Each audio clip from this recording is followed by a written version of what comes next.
So, do you have a pet? Dog, cat, fish, frog, hamster, rabbit? I have 2 cats. They're complete menaces to society. Doc and Mrs. Biggleworth, but they're cute, so it's okay. Imagine how different my life would be, and yours, because you know my cats, would be if we didn't know my cats. Right? Exactly. This is why having a pet is good. A companion or a service dog is good. It's good for you. Okay? It can encourage you, along with even having the ability to change someone's life more than anything else. My life would not be affected in the way that it is if I didn't have the dogs I grew up with and the cats that I have now. They've taught me more patience and compassion than I could possibly get from a human interaction with anyone else. First, I will express the physical health benefits that come with having a dog or a companion. Second, you will hear about the mental health benefits that come with that. And finally, you will simply hear about the positive things that come from having a companion or service animal, like social skills, self-evaluation, and overall just growth as an individual because of the furry, scaly, bushy-tailed friends that we sometimes love. Sometimes. So, let's hop right into it. Did you like my frog joke? So, basically, according to the National Center of Health Research, they state that over 90 million American households have a pet, and most people of them as a family, most of them together, they're a family, have a pet. Including the animal makes it even more of a family because that pet is considered a family member. Some research studies have found that people who have a pet have healthier hearts, stay homesick less, and make fewer visits to the doctor, get more exercise, and have less mental health issues.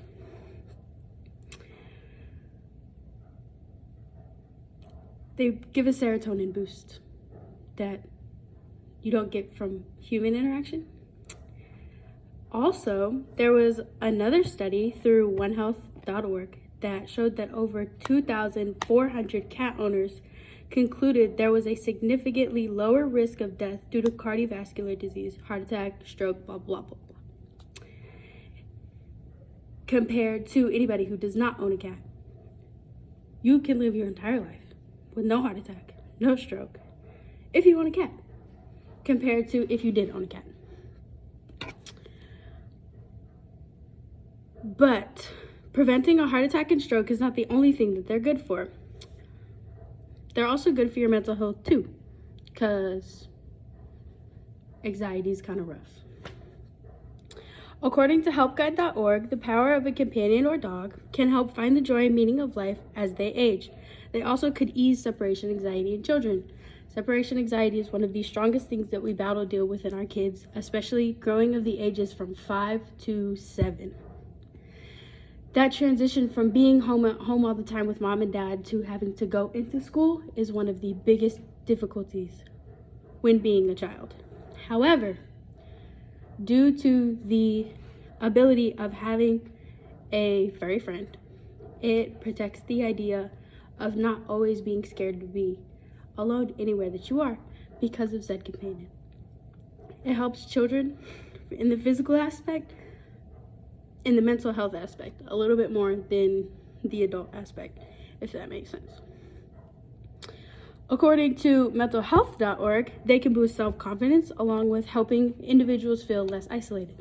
They encourage exercise because of how active these animals are. Because they encourage exercise, it helps boost self-confidence, gets that serotonin going, gives you that sense of security. That's that one thing that you can very much never count on leaving compared to everything else.